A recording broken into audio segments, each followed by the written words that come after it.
there's always, a period of, shock disbelief. Then people, get their act together, pick themselves up off the floor, and then we started saying, well, we now have to start thinking about the individual consequences. So I suppose the two big consequences, one for Scotland and one for Northern Ireland. For Scotland, it was around the constitutional position. It was around, Scotland had voted in the referendum in 2014 to remain part of the UK on the basis that the UK was part of the European Union, and with the European Union, the UK leaving the European Union, that obviously threw that question up. So it became quite a lot about the constitutional issue.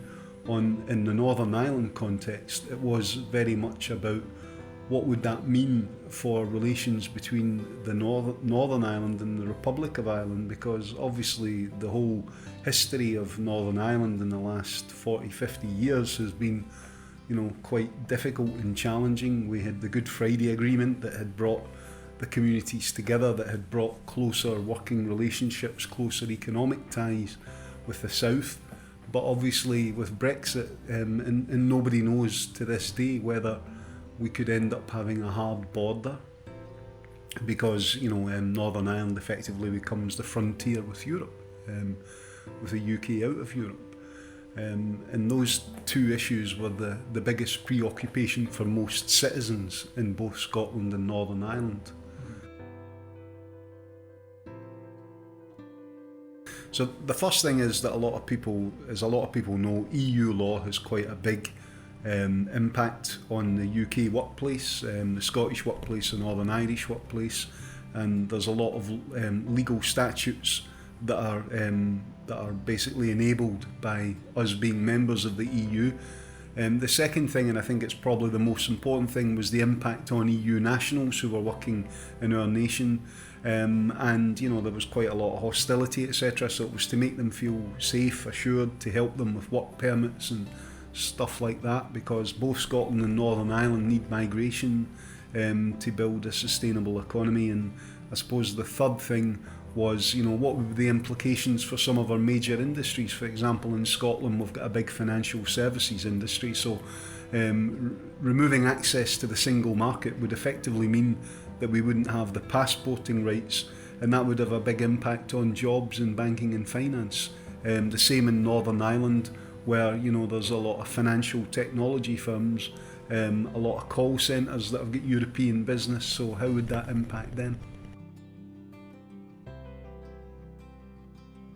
So I think the first thing is that we as an organisation communicated early with our members when we knew that the Brexit vote had been declared. We weren't certain, obviously, what was happening, nobody can be, but we were reassuring our members that we'd be with them every step of the way. We would try and help them to make sense of this. I think that was enormously important. Second thing is, in both Scotland and Northern Ireland, we have engaged with government and other stakeholders, so our corporate organisations like RBS, NHS, local authorities, etc., to talk about what the implications are. And we're also going to be running events with our members to update them on this constantly changing picture. So for the HR community, get interested in CIPD's material on Brexit, whether it's our central content or whether it's a regional content. Help to reassure people around issues like their status as EU workers, for example.